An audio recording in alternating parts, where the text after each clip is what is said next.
ನಮಸ್ಕಾರ ಎಲ್ಲರಿಗೂ ಭುವಿ ಎಜುಕೇಟ್ಗೆ ಸ್ವಾಗತ. ಈಗಾಗಲೇ ನಾವು ಲಾಸ್ಟ್ ಕ್ಲಾಸಲ್ಲಿ ಆಂಗ್ಲೋ ಮೈಸೂರು ಯುದ್ಧಗಳ ಬಗ್ಗೆ ನೋಡಿದ್ವಿ. ಇವತ್ತಿನ ಕ್ಲಾಸಲ್ಲಿ ಆಂಗ್ಲೋ ಮರಾಠ ಯುದ್ಧಗಳ ಬಗ್ಗೆ ನೋಡ್ತಾ ಹೋಗೋಣ. ಆದರೆ ಅದಕ್ಕೂ ಮುನ್ನ ನೀವಿನ್ನು ನಮ್ಮ ಚಾನಲ್ನ ಸಬ್ಸ್ಕ್ರೈಬ್ ಮಾಡಿಲ್ಲ ಅಂದರೆ ಈ ಕೂಡಲೇ ನಮ್ಮ ಚಾನಲ್ನ ಸಬ್ಸ್ಕ್ರೈಬ್ ಮಾಡಿ ಮತ್ತು ಬೆಲ್ ಬಟನ್ನ ಕ್ಲಿಕ್ ಮಾಡಿ. ಮರಾಠ ಸಾಮ್ರಾಜ್ಯದ ಸ್ಥಾಪಕ ಛತ್ರಪತಿ ಶಿವಾಜಿ.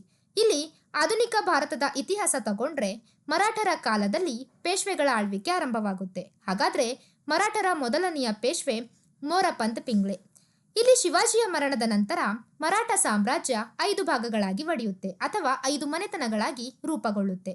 ಆ 5 ಮನೆತನಗಳು ಪೂನಾದ ಪೇಶ್ವೆಗಳು, ಇಂದೋರ್ನ ಹೋಳ್ಕರ್, ಬರೋಡದ ಗಾಯಕ್ವಾಡ್, ನಾಗಪುರದ ಭೋಸ್ಲೆ ಮತ್ತು ಗ್ವಾಲಿಯರ್ನ ಸಿಂಧೆ.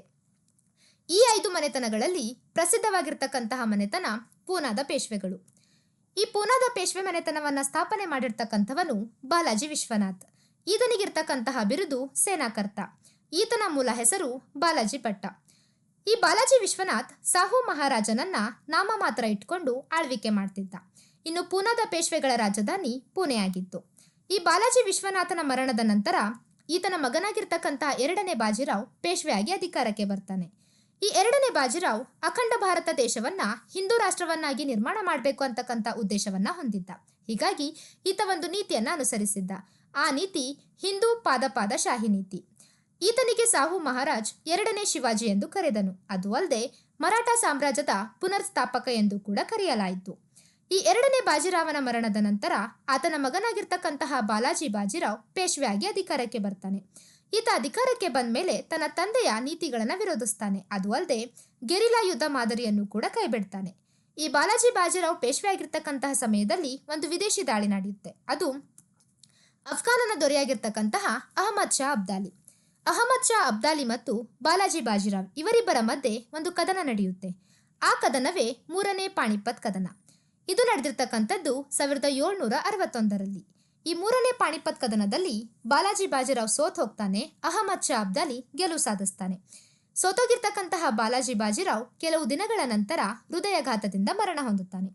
ಇಲ್ಲಿ ಪಾಣಿಪತ್ ಕದನಗಳು ಅಂತ ಬಂದ್ರೆ ಒಟ್ಟು 3 ಪಾಣಿಪತ್ ಕದನಗಳು ನಡೆದಿವೆ. ಹಾಗಾದ್ರೆ 1ನೇ ಪಾಣಿಪತ್ ಕದನ ನಡೆದಿರ್ತಕ್ಕಂಥದ್ದು 1526ರಲ್ಲಿ ಬಾಬರ್ ಮತ್ತು ಇಬ್ರಾಹಿಂ ಲೋಧಿ ಮಧ್ಯೆ.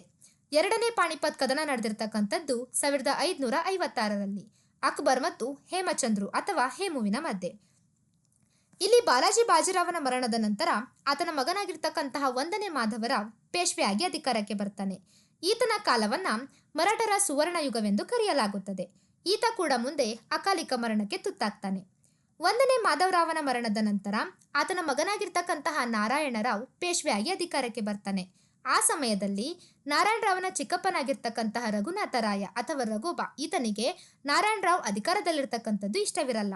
ಆಗ ರಘೋಬ ಏನ್ ಮಾಡ್ತಾನಂದ್ರೆ ತಾನು ಪೇಶ್ವೆ ಆಗಲು ಬಯಸಿ ನಾರಾಯಣರಾವನನ್ನ ಕೊಲೆ ಮಾಡಿ ತನ್ನನ್ನು ತಾನು ಮರಾಠರ ಪೇಶ್ವೆ ಅಂತ ಘೋಷಣೆ ಮಾಡ್ಕೋತಾನೆ. ಅದೇ ಸಮಯದಲ್ಲಿ ನಾರಾಯಣರಾವನ ಹೆಂಡತಿಯಾಗಿರ್ತಕ್ಕಂತಹ ಗಂಗೂಬಾಯಿ ಒಂದು ಗಂಡು ಮಗುವಿಗೆ ಜನ್ಮ ಕೊಡ್ತಾಳೆ. ಆಗ ಮರಾಠರ ಪ್ರಮುಖನಾಗಿರ್ತಕ್ಕಂತಹ ನಾನಾ ಫಡ್ನವೀಸ್ ಆ ಮಗುವಿಗೆ ಸವಾಯ್ ನಾರಾಯಣ್ 2ನೇ ಮಾಧವರಾವ್ ಎಂದು ಹೆಸರು ಕೊಟ್ಟು ಆತನಿಗೆ ಮರಾಠರ ಪೇಶ್ವೆ ಅಂತ ಘೋಷಣೆ ಮಾಡ್ತಾನೆ. ಅದು ಅಲ್ಲದೆ ರಘುನಾಥರಾಯನನ್ನ ಪೇಶ್ವೆ ಹುದ್ದೆಯಿಂದ ಕೆಳಗಿಳಿಸ್ತಾನೆ. ಅಷ್ಟೇ ಅಲ್ಲ, ನಾನಾ ಫಡ್ನವೀಸ್ ರಾಜಪ್ರತಿನಿಧಿಯಾಗಿ ಕೂಡ ಆಯ್ಕೆಯಾಗ್ತಾನೆ. ಇದರಿಂದ ಕೋಪಗೊಂಡಿರ್ತಕ್ಕಂತಹ ರಘುನಾಥರಾಯ ಬಾಂಬೆ ಸರ್ಕಾರದ ಹತ್ರ ಹೋಗಿ ಸಹಾಯ ಕೇಳ್ತಾನೆ. ಈ ರೀತಿ ಆ ಚಿಕ್ಕ ಮಗುವಿಗೆ ಮರಾಠರ ಪೇಶ್ವೆಯನ್ನಾಗಿ ಮಾಡಲಾಗಿದೆ, ಆತನನ್ನ ಹುದ್ದೆಯಿಂದ ಕೆಳಗಿಳಿಸಿ ತನ್ನನ್ನು ಮರಾಠರ ಪೇಶ್ವೆಯನ್ನಾಗಿ ಮಾಡಿ ಅಂತ ಸಹಾಯ ಕೇಳ್ತಾನೆ. ಆಗ ಬ್ರಿಟಿಷರ್ ಏನ್ ಮಾಡ್ತಾರಂದ್ರೆ ಈತನಿಗೆ ಸಹಾಯ ಮಾಡಲು ಒಪ್ಕೋತಾರೆ, ಆದ್ರೆ ಒಂದು ಒಪ್ಪಂದದ ಮೂಲಕ. ಆ ಒಪ್ಪಂದವೇ ಸೂರತ್ ಒಪ್ಪಂದ. ಈ ಸೂರತ್ ಒಪ್ಪಂದವಾಗಿರ್ತಕ್ಕಂಥದ್ದು 1775ರಲ್ಲಿ. ಈ ಸೂರತ್ ಒಪ್ಪಂದದೊಂದಿಗೆ 1ನೇ ಆಂಗ್ಲೋ ಮರಾಠ ಯುದ್ಧ ಆರಂಭವಾಯಿತು ಎಂದು ಹೇಳಲಾಗುತ್ತದೆ. ಹಾಗಾದ್ರೆ ಈ ಸೂರತ್ ಒಪ್ಪಂದದ ಕರಾರುಗಳೇನಿತ್ತು ಅಂತ ನೋಡ್ತಾ ಹೋಗೋಣ. ಈಗಾಗಲೇ ಪೇಶ್ವೆ ಆಗಿರ್ತಕ್ಕಂಥದ್ದು 2ನೇ ಮಾಧವರಾವ್. ಆದ್ರೆ ಬ್ರಿಟಿಷರ್ ಏನ್ ಮಾಡ್ತಾರಂದ್ರೆ ಈ ಒಪ್ಪಂದದ ಮೂಲಕ ರಘುನಾಥರಾಯನನ್ನ ಪೇಶ್ವೆಯನ್ನಾಗಿ ನೇಮಕ ಮಾಡ್ತಾರೆ. ಆಗ ರಘುನಾಥರಾಯನು ಬ್ರಿಟಿಷರಿಗೆ ಸಂಪದ್ಭರಿತವಾಗಿರ್ತಕ್ಕಂತಹ ಬ್ರೋಚ್ ಮತ್ತು ಬೆಸ್ಸಿನ್ ಪ್ರದೇಶಗಳನ್ನ ಬಿಟ್ಕೊಡ್ತಾನೆ. ಅದು ಅಲ್ಲದೆ ರಘುಬರ ರಕ್ಷಣೆಗಾಗಿ ಬ್ರಿಟಿಷರು 2500 ಸೈನಿಕರನ್ನ ನೇಮಕ ಮಾಡ್ತಾರೆ. ಆ ಸೈನಿಕ ನಿರ್ವಹಣೆಗೆಂದು ಬ್ರಿಟಿಷರಿಗೆ 1,50,000 ಹಣವನ್ನು ನೀಡಬೇಕಾಯಿತು. ಇದು ಸೂರತ್ ಒಪ್ಪಂದದ ಕರಾರಾಯಿತು. ಸೂರತ್ ಒಪ್ಪಂದವಾಗಿರ್ತಕ್ಕಂಥದ್ದು ನಾನಾ ಫಡ್ನವೀಸ್ಗೆ ಇಷ್ಟವಾಗಲಿಲ್ಲ. ಆಗ ಈತ ಏನ್ ಮಾಡ್ತಾನಂದ್ರೆ ಸೂರತ್ ಒಪ್ಪಂದವನ್ನ ವಿರೋಧ ಮಾಡ್ತಾನೆ. ಆ ಸಮಯದಲ್ಲಿ ಪೂನಾ ದರ್ಬಾರ್ ಮತ್ತು ಬಾಂಬೆ ಸರ್ಕಾರದ ಮಧ್ಯೆ ಒಂದು ಕದನ ನಡೆಯುತ್ತೆ. ಆ ಕದನವೇ ಅರಸ್ ಕದನ. ಈ ಅರಸ್ ಕದನವಾಗಿರ್ತಕ್ಕಂಥದ್ದು 1776ರಲ್ಲಿ. ಈ ಅರಸ್ ಕದನದಲ್ಲಿ ನಾನಾ ಫಡ್ನವೀಸ್ ಸೋಲ್ತಾನೆ, ಬ್ರಿಟಿಷರ್ ಗೆಲ್ತಾರೆ. ಸೋತಾಗಿರ್ತಕ್ಕಂತಹ ನಾನಾ ಫಡ್ನವೀಸ್ ಬ್ರಿಟಿಷರೊಂದಿಗೆ ಒಂದು ಒಪ್ಪಂದ ಮಾಡ್ಕೋತಾನೆ. ಆ ಒಪ್ಪಂದವೇ ಪುರಂದರ ಒಪ್ಪಂದ.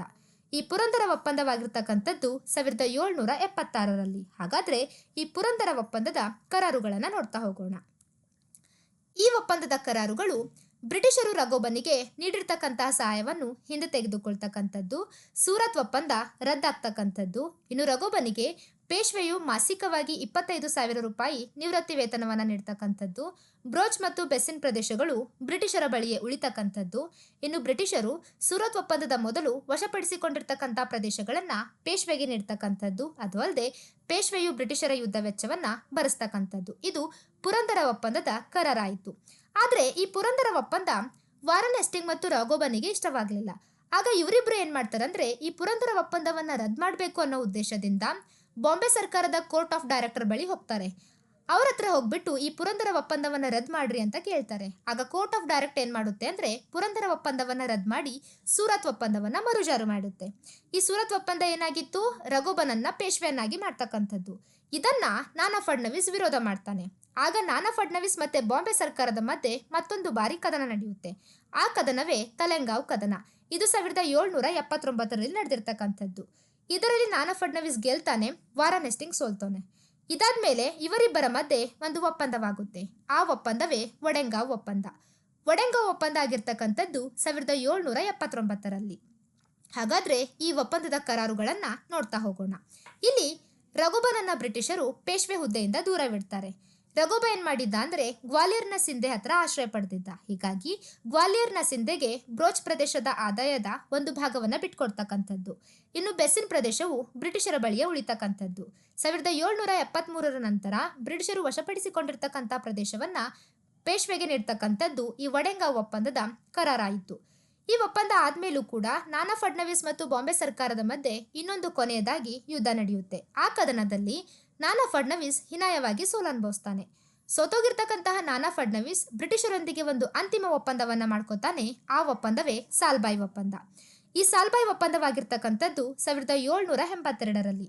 ಈ ಸಾಲ್ಬಾಯ್ ಒಪ್ಪಂದದೊಂದಿಗೆ 1ನೇ ಆಂಗ್ಲೋ ಮರಾಠ ಯುದ್ಧ ಮುಕ್ತಾಯವಾಗುತ್ತದೆ. ಹಾಗಾದ್ರೆ ಈ ಸಾಲ್ಬಾಯ್ ಒಪ್ಪಂದದ ಕರಾರುಗಳೇನಿತ್ತು ಅಂತ ನೋಡ್ತಾ ಹೋಗೋಣ. ಈ ಒಪ್ಪಂದದ ಕರಾರುಗಳು ರಘುಬನನ್ನು ರಾಜಕೀಯದಿಂದ ನಿವೃತ್ತಿಗೊಳಿಸ್ತಕ್ಕಂಥದ್ದು. ರಘುಬನಿಗೆ ನಿವೃತ್ತಿ ವೇತನವಾಗಿ 25,000 ಪಿಂಚಣಿ ಹಣವನ್ನು ನೀಡ್ತಕ್ಕಂಥದ್ದು. ಇನ್ನು 2ನೇ ಮಾಧವರಾಯನನ್ನ ಬ್ರಿಟಿಷರು ಕಾನೂನುಬದ್ಧವಾಗಿ ಪೇಶ್ವೆ ಅಂತ ಒಪ್ಕೊಳ್ತಕ್ಕಂಥದ್ದು. ಪೇಶ್ವೆಯು ಬ್ರಿಟಿಷರಿಗೆ ಯುದ್ಧ ವೆಚ್ಚವಾಗಿ 12 ಲಕ್ಷ ರೂಪಾಯಿಗಳನ್ನು ನೀಡ್ತಕ್ಕಂಥದ್ದು. ಬ್ರೋಚ್ ಮತ್ತು ಬೆಸ್ಸಿನ್ ಪ್ರದೇಶಗಳು ಬ್ರಿಟಿಷರ ಬಳಿಯೇ ಉಳಿಯುವುದು. ಅದಲ್ಲದೆ ಬ್ರಿಟಿಷರ ಅನುಮತಿ ಇಲ್ಲದೆ ಯಾವುದೇ ರೀತಿಯ ರಾಜಕೀಯ ಒಪ್ಪಂದಗಳನ್ನು ಮಾಡಿಕೊಳ್ಳುವಂತಿಲ್ಲ. ಇದು ಸಾಲ್ಬಾಯ್ ಒಪ್ಪಂದದ ಕರಾರಾಯಿತು.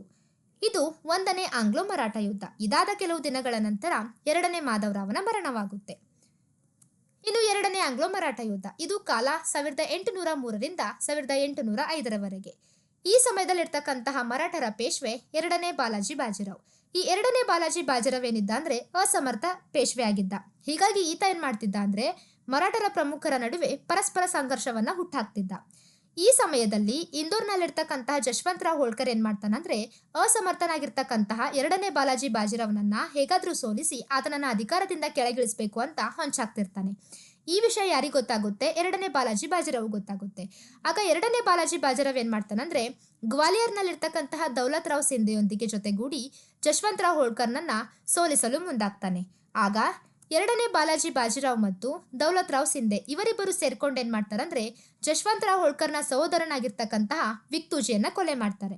ಆಗ ಇದರಿಂದ ಕೋಪಗೊಂಡಿರ್ತಕ್ಕಂತಹ ಜಶವಂತರಾವ್ ಹೋಳ್ಕರ್ 2ನೇ ಬಾಲಾಜಿ ಬಾಜಿರಾವ್ ಮತ್ತು ದೌಲತ್ ರಾವ್ ಸಿಂಧೆ ಇವರಿಬ್ಬರ ವಿರುದ್ಧ ಹೋರಾಟಕ್ಕೆ ಹೋಗ್ತಾನೆ.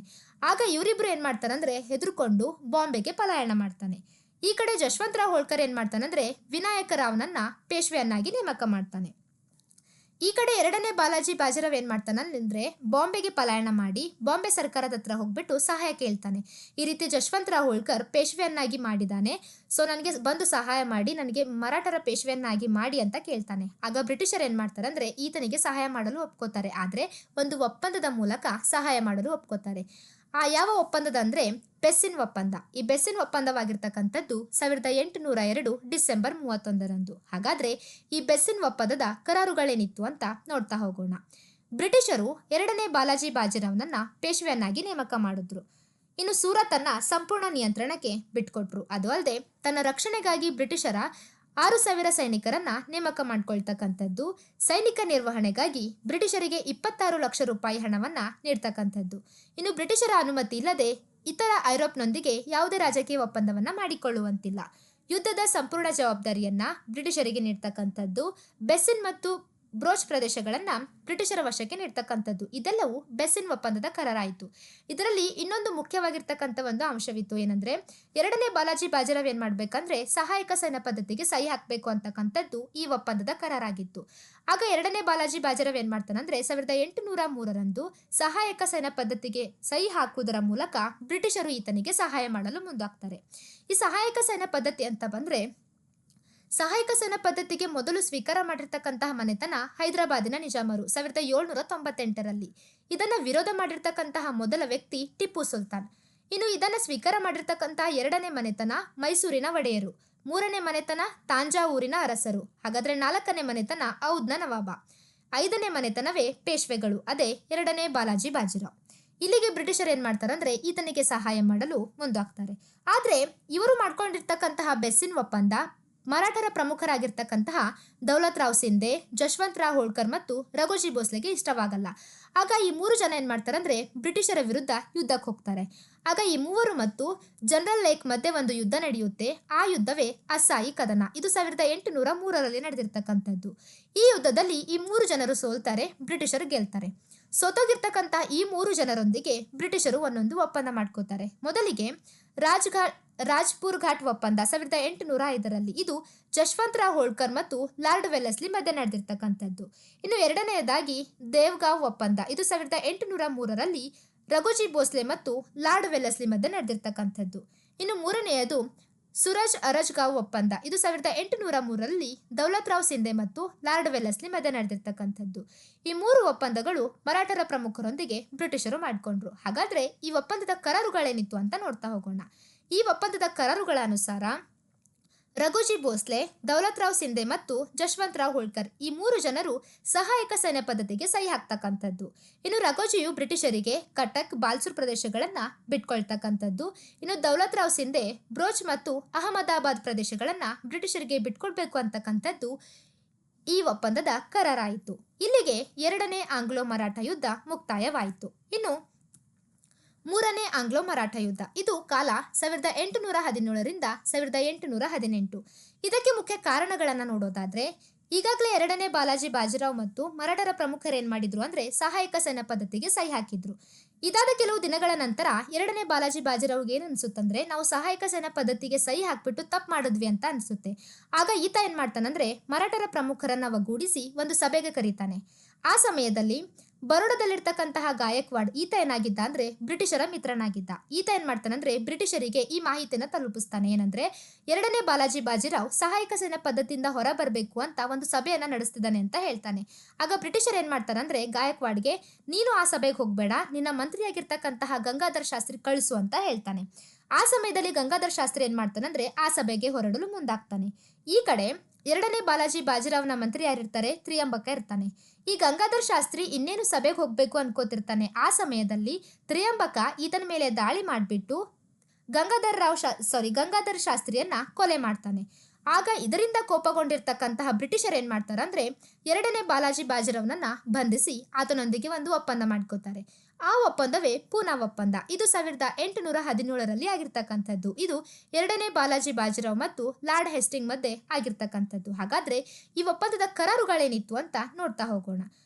ಬಾಲಾಜಿ ಬಾಜಿರಾವ್ನ ಮಂತ್ರಿಯಾಗಿರ್ತಕ್ಕಂತಹ ತ್ರಿಯಂಬಕನನ್ನ ಬ್ರಿಟಿಷರ ವಶಕ್ಕೆ ಕೊಡ್ತಕ್ಕಂಥದ್ದು. ಇನ್ನು ಎರಡನೇ ಬಾಲಾಜಿ ಬಾಜಿರಾವ್ ಮರಾಠರ ನಾಯಕತ್ವವನ್ನ ತ್ಯಜಿಸಬೇಕು. ಅದಲ್ಲದೆ ಎರಡನೇ ಬಾಲಾಜಿ ಬಾಜಿರಾವ್ ಬ್ರಿಟಿಷರ ಸೇನಾ ತುಕಡಿಯೊಂದನ್ನ ತನ್ನ ರಕ್ಷಣೆಗಾಗಿ ಇಟ್ಕೊಳ್ತಕ್ಕಂಥದ್ದು. ಗಾಯಕ್ವಾಡದ ಸ್ಥಾನಮಾನವನ್ನ ಹಿಂತಿರುಗಿಸಿ ಅವನಿಗೆ 4 ಲಕ್ಷವನ್ನ ನೀಡ್ತಕ್ಕಂಥದ್ದು. ಎರಡನೇ ಬಾಲಾಜಿ ಬಾಜಿರಾವ್ ಬ್ರಿಟಿಷರ ಒಪ್ಪಿಗೆ ಇಲ್ಲದೆ ಯಾವುದೇ ರಾಜಕೀಯ ಒಪ್ಪಂದವನ್ನ ಮಾಡಿಕೊಳ್ಳುವಂತಿಲ್ಲ ಅಂತಕ್ಕಂಥದ್ದು ಈ ಒಪ್ಪಂದದ ಕರಾರಾಯಿತು. ಅದಲ್ಲದೆ ಮುಂದೆ ಎರಡನೇ ಬಾಲಾಜಿ ಬಾಜಿರಾವ್ ಕಿರ್ಕಿ ಎಂಬ ಸ್ಥಳದಲ್ಲಿ ಸಂಪೂರ್ಣವಾಗಿ ಸೋತೋಗ್ತಾನೆ. ಇದು ಮೂರನೇ ಆಂಗ್ಲೋ ಮರಾಠ ಯುದ್ಧದಲ್ಲಿ ನಡೆದಿರ್ತಕ್ಕಂಥದ್ದು. ಇದರ ಪರಿಣಾಮವೇನಾಗುತ್ತೆ ಅಂತ ನೋಡ್ತಾ ಹೋಗೋಣ. ಬ್ರಿಟಿಷರ್ ಏನ್ ಮಾಡ್ತಾರೆ ಅಂದ್ರೆ, ಬ್ರಿಟಿಷ್ ಗವರ್ನರ್ ಲಾರ್ಡ್ ಹೆಸ್ಟಿಂಗ್ ಏನ್ ಮಾಡ್ತಾನೆ ಅಂದ್ರೆ 1818ರಲ್ಲಿ ಪೇಶ್ವೆ ಹುದ್ದೆಯನ್ನೇ ರದ್ದು ಮಾಡ್ತಾನೆ. ಇನ್ನು ಎರಡನೇ ಬಾಲಾಜಿ ಬಾಜಿರಾವನಿಗೆ ಜಹಗೀರು ಪ್ರದೇಶವಾಗಿ ಕಾನ್ಪುರನ್ನ ನೀಡ್ತಾನೆ. ಅದಲ್ಲದೆ ನಿವೃತ್ತಿ ವೇತನ ಅಥವಾ ಪಿಂಚಣಿಯಾಗಿ ವಾರ್ಷಿಕವಾಗಿ 8 ಲಕ್ಷ ರೂಪಾಯಿಗಳನ್ನ ನೀಡ್ತಾನೆ. ಇಲ್ಲಿಗೆ ಮೂರನೇ ಆಂಗ್ಲೋ ಮರಾಠ ಯುದ್ಧ ಕೊನೆಯಾಗುತ್ತೆ. ಇಲ್ಲಿ ಮರಾಠರಲ್ಲಿ ಬರ್ತಕ್ಕಂತಹ ಕೊನೆಯ ಪೇಶ್ವೆ ಎರಡನೇ ಬಾಲಾಜಿ ಬಾಜಿರಾವ್. ಇದು 3 ಆಂಗ್ಲೋ ಮರಾಠ ಯುದ್ಧವನ್ನ ನೋಡಿದ್ವಿ.